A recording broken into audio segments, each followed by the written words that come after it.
Hey, it's Tina Forsyth. I help experts turn their IP into certification and licensing programs. And today I want to share with you one of my biggest pet peeves when it comes to certification programs.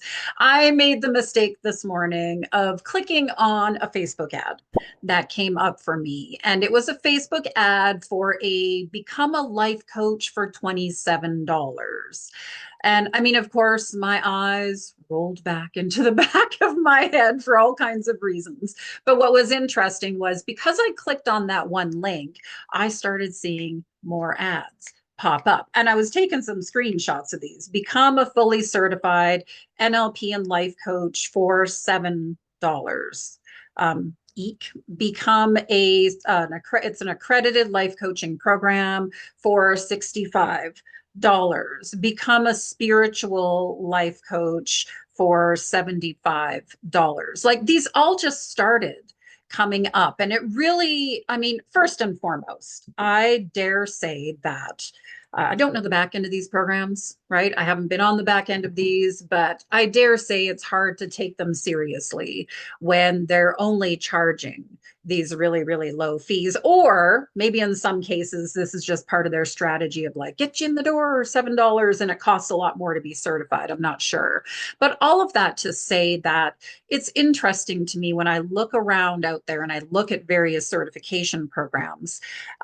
There's a lot of them out there these days. And you kind of got to be careful what you're looking for here, or whether you're wanting to become certified in something, or if you're looking to create a certification or licensing program. Be careful. Don't just blindly emulate what other people are doing out there. Now, in my recent cohort of my Ready Set Certify program, I ran a cohort in January. We have another one starting in April.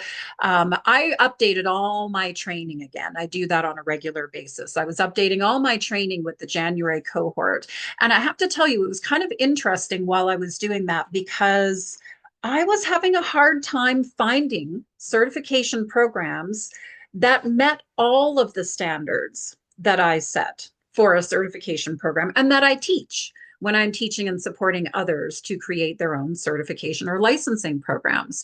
There's a lot of certifications out there. There's a lot of great programs out there too, don't get me wrong, but a lot of them are missing really key important things that I believe make a certification program great in a way that it's going to not just serve you to bring in an increased revenue stream and up leveled leadership and all kinds of things, but also will truly support the people that you are certifying. One of those things is, and I see this quite often, that your certification, that the delivery of the training is based either solely on digital training. Come in, access digital sessions, that's it, right? That's all they're getting for the training. Or it might be digital training with Q&A calls. And as I like to lovingly say, a training video and a Q&A call does not a certification make. It is not based on adult learning best practices. The structure that I teach my certification students, the experts, the folks I work with who are creating their own programs, is very much based on adult learning best practices, meaning it's not enough just to fill people's heads with knowledge, which is what a video does. Even reading a book is a version of filling a head with knowledge. That's part of it. That's step number one. We need the knowledge transfer.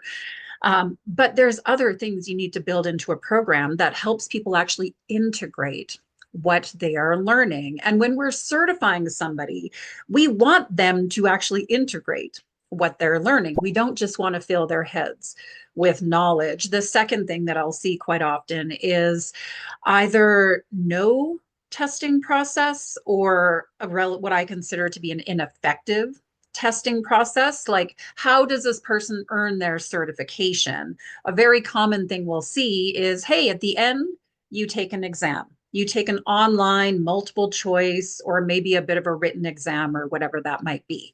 Again, does that really tell you what that person is capable of? When I work with, there's the approach that I take to certification testing is looking more through that lens of like application, demonstration. Like if I'm going to certify somebody, I need to actually see and feel confident in and trust that they know what they're doing.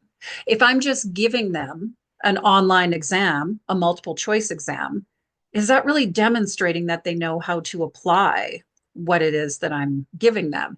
And believe me, I get it. That's the easiest way to run a program. I understand both of these things. The easiest way to run a program is automated digital delivery, online access, hop into things anytime, etc. The easiest way to deliver testing is to automate it through an online exam.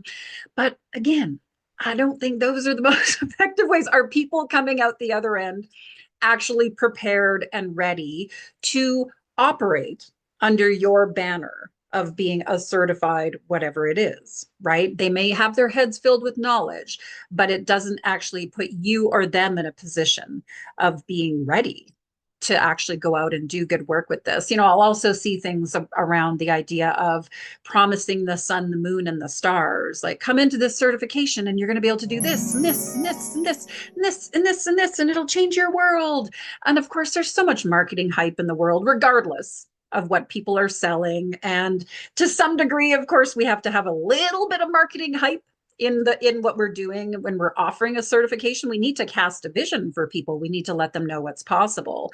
But there's a big difference between, I'm promising everything and this is going to change your life and woo, because that's almost impossible to deliver on.